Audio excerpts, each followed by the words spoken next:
ओम नमो भगवते वासुदेवाय। प्रिय भक्तगणों, आज मैं आपको श्रावण माह के कृष्ण पक्ष की एकादशी कामका एकादशी की व्रत कथा सुना रहा हूँ। धर्मराज युधिष्ठिर ने कहा, हे देव की नंदन, आपने देवसेनी एकादशी और चतुर्मास उपवास के गुणों का सविस्तार वर्णन किया। यह मैंने आनंद पूर्वक सुना। अब आप मुझे श्रावण माह के कृष्ण पक्ष की एकादशी का नाम बतलाइए और उसकी व्रत कथा भी सविस्तार सुनाइए तथा इसकी विधि क्या है और इसमें कौन से देवता की पूजा होती है। देव की नंदन ने कहा, हे धर्मराज, मैं तुम्हें अब यह कथा सुनाता हूँ, अतः आनंद पूर्वक श्रवण करें। प्राचीन काल में भीष्म पितामह ने यह कथा लोकहित के लिए नारद ऋषि को बतलाई थी। नारद जी ने पूछा, हे पितामह, आज मैं आपसे श्रावण माह के कृष्ण पक्ष की इस एकादशी उपवास की कथा सुनना चाहता हूँ। अतः अब आप एकादशी की व्रत कथा विधि सहित सुनाइए। भीष्म पितामह नारद जी के वचनों को सुनकर बोले, हे ऋषिराज, आपने मुझसे अत्यंत सुंदर प्रश्न किया है। अब मैं आपको यह कथा कहता हूँ, अतः एकाग्रचित होकर इसका श्रवण करो। श्रावण माह के कृष्ण पक्ष की यह एकादशी कामिका एकादशी कहलाती है। इस कथा के केवल श्रवण मात्र से ही वाजपेयी यज्ञ का फल मिलता है। इस उपवास काल में विष्णु भगवान को पूजा जाता है, जो शंख चक्र गदाधारी हैं। धूप दीप नैवेद्य से श्री भगवान की पूजा की जाती है।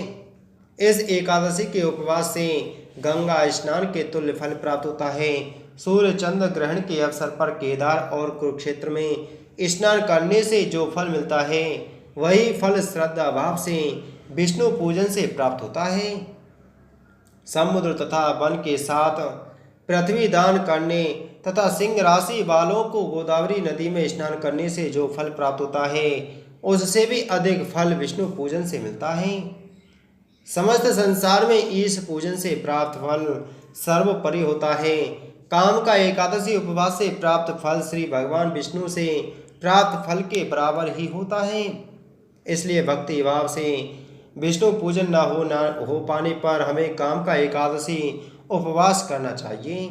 आभूषणों से सुसज्जित गौ बछड़े सहित के दान से जो पुण्य प्राप्त होता है, वही पुण्य काम का एकादशी उपवास से मिल जाता है। जो विद्वान लोग इस काम का एकादशी का उपवास करते हैं और इसके साथ विष्णु पूजन भी करते हैं, तो उससे सब देवों, किन्नरों, नागों व पितरों का पूजन हो जाता है। इसलिए हमें अथार्थ पापों से मुक्ति पाने के लिए यह उपवास नियमानुसार व विधि पूर्वक करना चाहिए। भव सागर के दुखों में घिरे हुए मनुष्य को मुक्ति पाने के लिए यह कामिका एकादशी का उपवास अवश्य ही करना चाहिए। काम का एकादशी उपवास की अग्नि के पुण्य प्रभाव से सारे पाप समूल भस्म हो जाते हैं। समस्त विश्व में पापों का समूल विनाश करने के लिए इससे अधिक उत्तम अन्य कोई एकादशी नहीं है। अतः नारद ऋषि कृष्ण भगवान ने स्वयं अपने श्रीमुख से बतलाया है। आध्यात्म विद्या से जो पुण्य प्राणियों को प्राप्त होता है, उससे अधिक पुण्य तो काम का एकादशी उपवास से मिल जाता है। यह उपवास मनुष्यों को मरते समय नरक में जाने से बचाता है, अतः यमराज से सामना भी नहीं होता है। इस एकादशी उपवास के पुण्य प्रभाव से कोयोनी भी नहीं मिलती है, अतः मरणोपरांत मनुष्य देवलोक में ही जाता है। तुलसी से श्रद्धा पूर्वक भगवान विष्णु का पूजन काम का एकादशी उपवास के मध्य करने से भव सागर में रहने वाले प्राणी का मन मोह माया में लिप्त नहीं होता।